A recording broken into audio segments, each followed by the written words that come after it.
My name is Sarah Rutman, and it's a privilege to be sharing Torah with you from the Beth Tikva YouTube site in Montreal, with special thanks, as always, to Rachel Schlossberg for the beautiful graphics, and to all of you for listening. In this week's Parsha, we learn how Balak, the king of Moab, recruited the wicked prophet of the nations, Balaam, to curse Israel.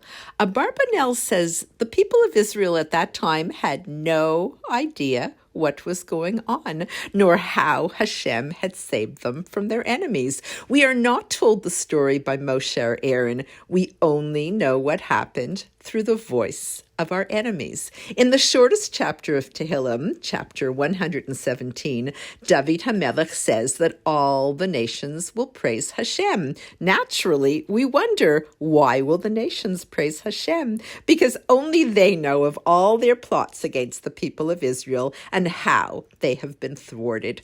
The Abder Rebbe was an exceptional proponent of the mitzvah of loving one's fellow Jew. He said every parsha starts off with love of fellow Jews. Where do we see this in Balak? Balak is all about cursing Jews. He said Balak is an acronym for Ve'ahavta l'reacha kamocha. You should love your neighbor as yourself. What a beautiful idea right there in the name of Balak. The only problem is you are matching a bait with a vav and a kuf with a kaf. Letters that make the same sounds but are different letters. And the Rebbe said, so here you have the secret to loving your fellow Jew. You don't look so closely. You understand that things are not perfect, and you are able to see the good in people anyways. Ma tovu ohalecha Yaakov, mishkenotecha Yisrael. How goodly are your tents, O Jacob, your dwelling places, O Israel. As we begin our prayer every morning, do we realize that these words come from the mouth of Balaam, who wanted desperately to curse us? Rabbi Norman Lamb, Zecher Tzadik Livracha, tells us that we remind ourselves daily of our ability to wring a blessing out of a curse. It was meant as a curse. We squeeze the holiness out of a curse. We transform the curse into a blessing. We never surrender to a curse. Matovu is the secret to our survival.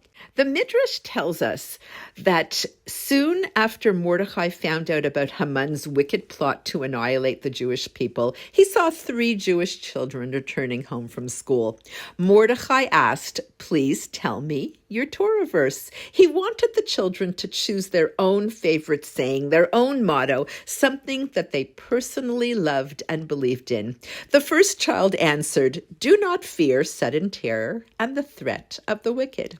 The second child said, you can scheme, but it will be nullified. You may plot, but it will not succeed, for God is with us. And the third child replied, even unto your old age, I remain with you. Upon hearing the 3 children recite their verses, Mordechai's downcast mood quickly changed to great joy. The Siddur adds the children's words after the Aleinu prayer. Children are our future. Indeed, at Sinai, God demanded that we should present guarantors for Torah's survival throughout the ages. Our children are the guarantors.